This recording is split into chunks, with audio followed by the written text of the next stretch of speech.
Ndị be anyị ekenekwanụ m unu ọzọ n'ụbọchị uhuruchi nke taa. Asịkwa m n'ụbọchị nke taa anyị mara na anyị na mma o. Ise ise ise a sịkwa ka nke onye jiri ya zelu. Dịka o si dị, ihe a bụkwa na Eastern News 24 ka anyị si were wetara ya bụ nnukwu ịgbasa ozi dị oke mkpa gbasịta maka ihe na-eme n'obodo a na gbasịta maka ka o si afịọ. Dịka ị na-anụ ka o si afịọ, anyị kwuru nkwa na ga-ewetara ya bụ daily update n'elu akwụkwọ na Eastern News 24. Ihe a bụ nna anyị nke lapụrụ anyị. O nwere ya ji wee tinyere na ya bụ ife onyonyo ahụ na afụkunu ga ya bụ ife, maka na onye na-anọghị ebe ihe na wee bido ada ama ka o si akwụsị. Maka onye na-aghọta, o nwere okwu nna anyị gwabụrụ anyị n'elu akwụkwọ gbasịta maka mkpughe o nyelụ gbasịta maka ihe na-eme n'obodo a oge gara aga. Nsị ka ntị ya ka anyị gekwere ya bụ ife ọzọ, dịka ị na-ege ya bụ ife gesia ya n'ụdị nke gị, itinyela ya ife ichelụ n'elu akwụkwọ gbasịta maka ihe ya ndị a. Alright, over to you. Report of Bloomberg that in a period of less than 2 months, Nigeria has blown away in less than 1 month over $2.1 billion of our foreign reserve in defending the naira. See, there's nothing wrong in defending the naira. Every country manages the exchange rate of their country to that of foreign currencies, convertible currencies, the major currencies, and they do it to be able to control trades and all the rest of them. China deliberately devalues their yuan to be able to make their export more competitive for a very productive economy. As much as possible, you lower the value of your currency to be able to make your export very, very, very attractive. The Vietnamese are also a productive economy.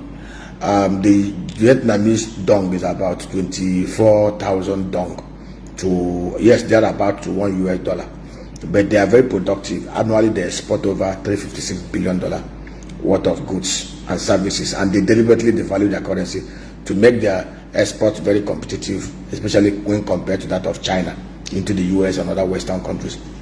Nothing is wrong in managing float, but we need to ask yourself, how do you manage float, and from where do you manage float? When we talk about foreign exchange reserve has to do with everything that has to do with foreign deposits, treasury bills, bonds, inflows that come into an economy, inflows in terms of foreign receivables, and for example, now our local currency here is naira. Any dollar coming into Nigeria, CBN warehouses dollar and then releases naira equivalent to support activities here. Of course, how do we generate dollar? When we export goods, when we export services, when we receive diaspora remittances, and when we have foreign direct investment and foreign portfolio investment. How do we spend the dollars? When we import goods and services, and then social other things like education and health. Now, it was very easy for us to defend. If you look at our history since 1999, when Obasanjo became president, our foreign reserve was about $5 billion. In Cuba, to about tune of about $3.9 billion was in Cuba. Nigeria was heavily indebted, $32 billion, and we couldn't even service it. Nigeria was a pariah nation. What did Obasanjo do? Very simple.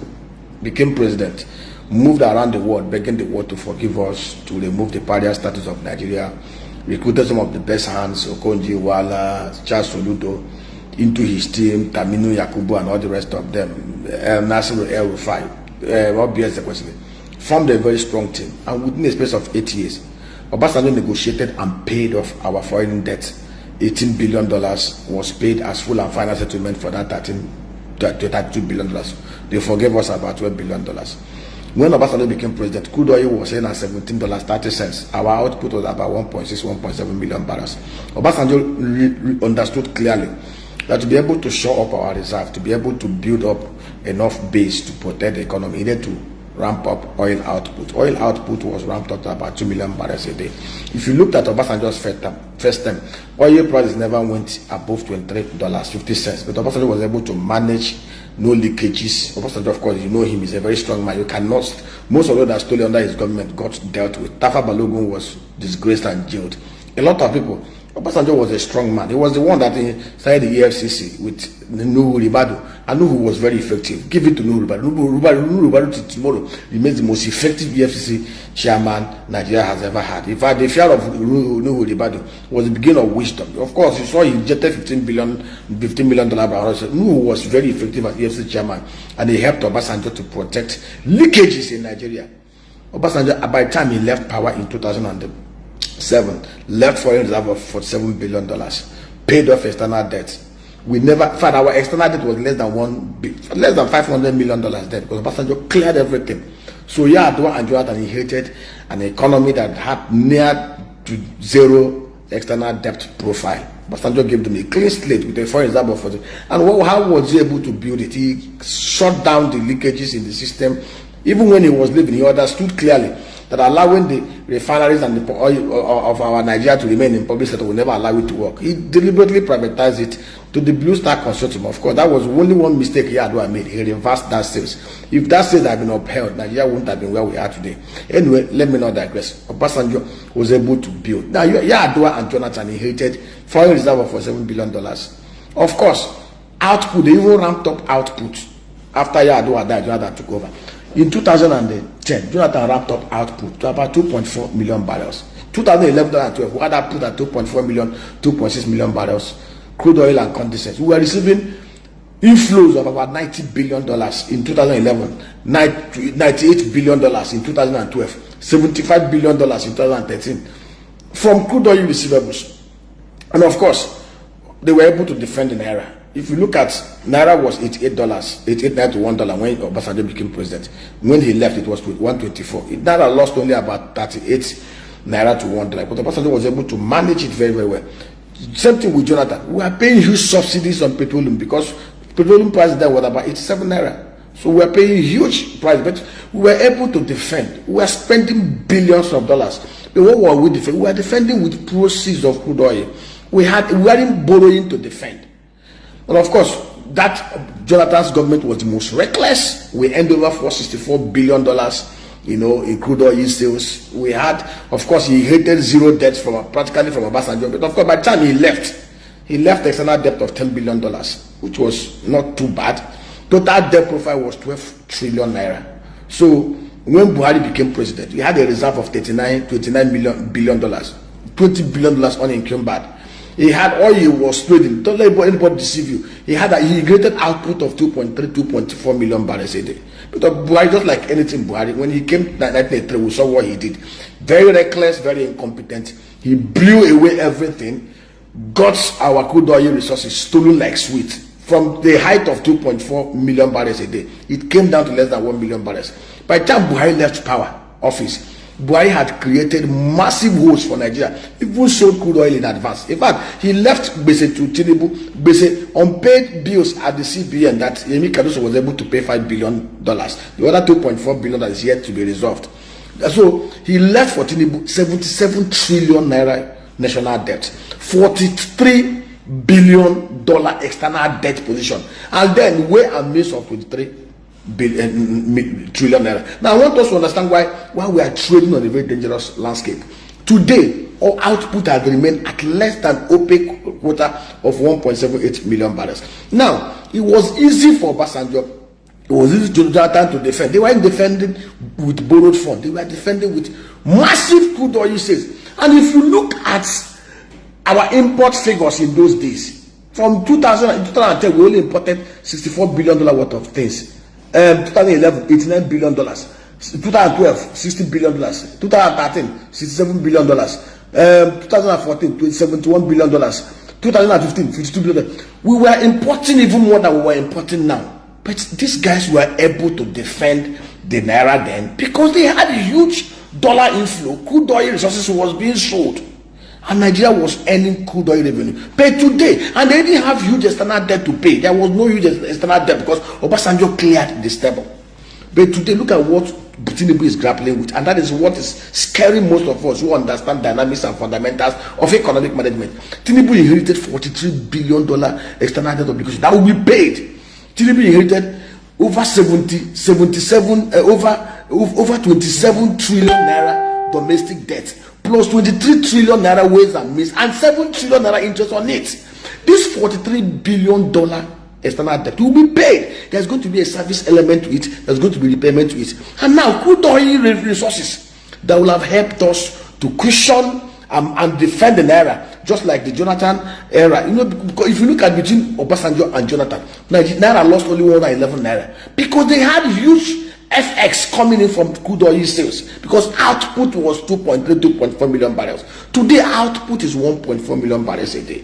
Tinubu inherited $43 billion external debt that will be serviced and repaid. Now, what are we using to defend this thing? The crude oil trickles that are coming in will not be enough to defend this. Already, there was a Reuters report that NNPC, you saw what El-Rufai said, they wasted 8 trillion naira in subsidy in 8 months. People should be asking questions. And there's even a rumor that there's even this allegation that they are owing over $3 billion unpaid obligations to those that supplied us with PMS. Now the question is, what are we using to defend the naira? Under Obasanjo, under Jonathan, we had huge oil resources that we used. Today, we don't have that leisure. We are borrowing monies to defend the naira. Over the last 3 months, we have taken almost about $4 billion by way of foreign portfolio investment at a very expensive rate of 21%. That simply means by this time next year, we will have an obligation of $4.7 billion to pay for the first quarter. And who knows how much we are going to borrow the second quarter and third quarter and fourth quarter. If we do not cut down on the insecurity, Obasanjo did not have the kind of insecurity that Tinubu has now. Even Jonathan. Now, we are battling insecurity across every sector. So, sometimes when we talk like this, we are not criticizing out of malice. We are trying to help this government to be able to take the right step to protect Nigerians and itself. And what do? Our major foreign exchange earner is the crude oil resources. In fact, under Jonathan, foreign direct diaspora remittances averaged $25 billion. Today, it came down. Foreign direct investments were coming in tens of billions. Today, in 2023, it was about $3 billion. Buhari wrecked this country. Totally wrecked it. And Yemi Cardoso is doing everything possible within the limited instruments available to him to defend the naira, which is very, very good, because Nigerians are suffering.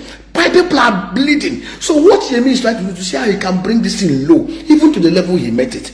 But after he had borrowed to do it, and the debt will be repaid next year, where are we going to get the dollar to repay this thing? If the crude oil output is not ramped up to 2.5 million barrels, if we do not slay the insecurity that is in Nigeria, to allow our farmers to go back to work, to allow Nigerians to go into productive activities, and that is what Mr. President should be focusing on. And it is very shocking, and I'm surprised, and I want to. Mr. President inherited a very hemorrhaging economy, a comatose economy. When you are a manager, you enter into a new team. You saw a team that spent 16 trillion at $4 billion in 8 years. They could not feed the refineries in subsidies. You saw a team that presided over loot of crude oil on an annual basis, $22 billion for 5 whole years. What you should have done if you want to protect yourself as the leader, what a pharaoh will have done will have been to clear out the stable from the NNPC to the NNDPRA to every person that was appointed by Buhari, clear them out, because these guys could not protect the interest of Nigeria. And then bring in your men. Tinubu worked in mobile. Tinubu is an oil and gas person. He has contacts. He knows people. He can easily get people to help him. You cannot keep a team that fumbled, a team that created the base we are carrying now. Mr. President, it's for your own good and the good of Nigeria. Some of us are patriots. When we say these things, to God knows our heart, it's not out of malice. It's to Nigeria is a country that takes the right boxes to become one of the top biggest 10 economies in the whole world. You can do it. When you said you want to build a $1 trillion economy, it is possible, Mr. President. But you don't win the Champions League with incompetent players that have played 5 years without winning Champions League. You can't use them. They can't do anything for you. You get rid of them and get good hands to help you. Yemi Cardoso is a good. Yemi Cardoso is one of the shining stars. Yemi Cardoso, Bosun Tijani, and Olabu Ojo, the interior affairs minister. These are the very few good hands you have. 80% of your cabinet members are doing nothing on the physical side. NNPC by now, the refineries will have been working. Mr. Don't let anybody deceive you. Mr. President, you can get local investors in Nigeria that can buy up 60% of Nigerian shares in NNPC. You open up the place, list on the floor, make it as transparent as the Nigerian liquefied natural gas. That will give you $42 billion inside the account to defend the naira and to do infrastructure. And now you do, it should be a twin issue of offer for sales and then IPO, just like Aramco. If you do offer for sales and divest 60% and IPO of 20%, Mr. President, Nigerians will subscribe it. Get a JP Morgan Chase or Goldman Sachs to help you to do this. NNPC will be listed like Petrobras. Petrobras is only owned 28.5% by the Brazilian federal government. Their total assets is about $174 billion. Total revenue last year was about $121 billion. Profit at 7 billion. They are 10 times more profitable than NNPC, Mr. President. Save your government, help your government. You can do it.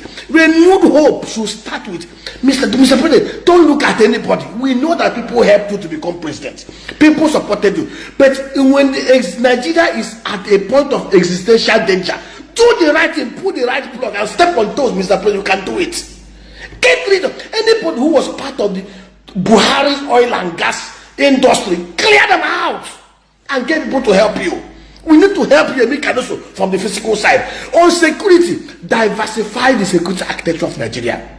We have shared with you how you can do it.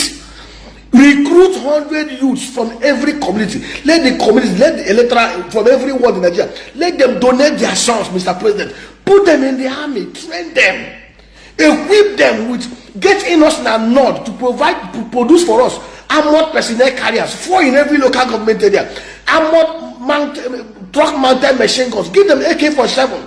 Let them go back to their communities, and they are part of the army. They will be part of Nigeria, but they will be Nigerian Army Rangers. Then use them to protect clusters of 1,000 hectares of agro upgrades in every of the world. That will give us about 10 million hectares of new upstream.